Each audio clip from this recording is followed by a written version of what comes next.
Yes, it is possible, I promise. Just like you, it was only a handful of years ago that I was looking for a way out of teaching. The good news is that I did transition from teacher to pro learning designer, then to CEO in about 5 years. I know it probably feels slightly overwhelming to transition out of the traditional classroom teacher role and into the unknown, especially those of you who have only really worked in a professional capacity as a teacher. So let me tell you my story, as it's full of ups and downs and golden nuggets. But first of all, who am I? My name is Bianca Raby, and I currently describe myself as an educator, author and serial entrepreneur. I'm the founder of Opeda, an agency that champions the importance of learning design, the co-founder of buildonlinecourses.co and author of Online Learning So You Want to Be a Learning Designer. As an ex-primary school teacher, I'm also an avid collector of stationery items. Because we all know you can take the teacher out of the classroom, but not the classroom out of the teacher. To be honest, the story of how I got to where I am right now is way longer than this video wants to be. So I have summarised the 4 critical turning points and coupled it with key learnings for each. Turning point 1, feeling fed up. I got to the end of my tether, as they would say. I was exhausted by the work I was doing in schools and feeling so disenfranchised. In many ways, my soul was crying out to me. I knew somewhere deep down that I was a pawn in a system that was not working in the best interest of the children, teachers and the parents. The key learning here, our instincts are powerful, and there are many ways they show up in the physical form so that we can listen to them. For me, this was the random weeping my eyes would do as I pulled up to school in the morning. Seriously. Have you experienced something similar? How does exhaustion show up for you? And what are your clues that change is needed?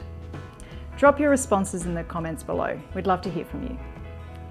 Turning point 2, taking action. After trying for years to find a role within the system to blossom in, I started looking outside for inspiration. Asking questions like, what do other people do for work? What skills do I have that are transferable? And what are my unique superpowers as a teacher? In my case, I decided to enroll in a Masters of Business Administration and MBA to expand my horizons and network. I was always being drawn to business and had already some experience experimenting with a fish and chip shop on the side. The key learning here, there is a big wide world outside schools, and teachers have so many transferable skills. We often just need to learn a new language to effectively communicate them.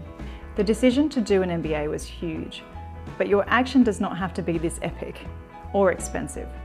There are many other ways to upskill, some of which I cover in my book, Online Learning So You Want to Be a Learning Designer, available on Amazon.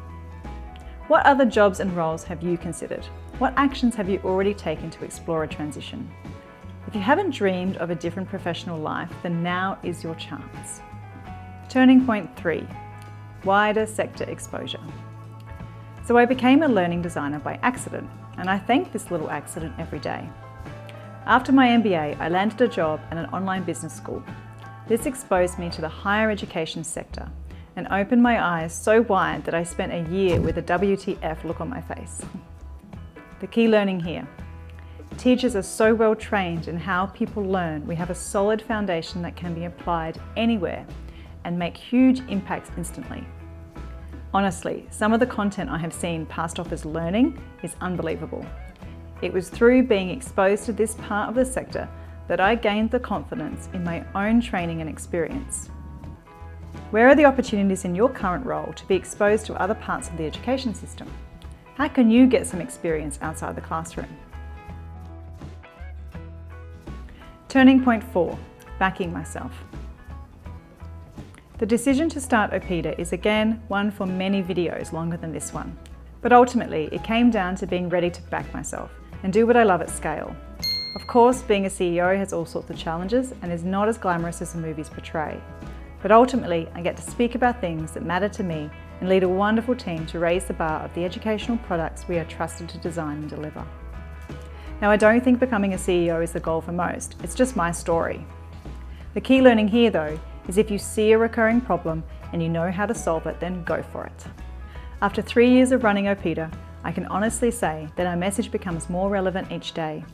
It's been exciting to watch the sector transition and upskill, and now I get to get up every day knowing that we are making a difference. So what problems do you see daily in your current role that you feel you have a solution for? How can you start to back yourself and test your solution to the problem?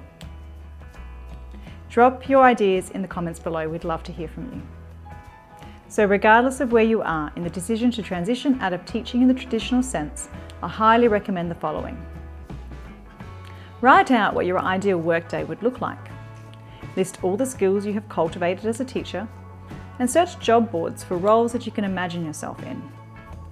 If you feel called to learn more about what a learning designer does, then grab a copy of my book, Online Learning, So You Want to Be a Learning Designer.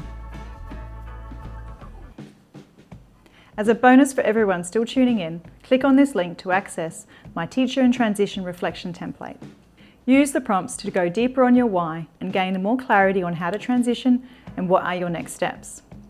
If you like this video and you want to hear more from me, please like and subscribe and share with other teachers who you feel will resonate. To find out more about what learning designers do, check out this video. Until next time, stay awesome.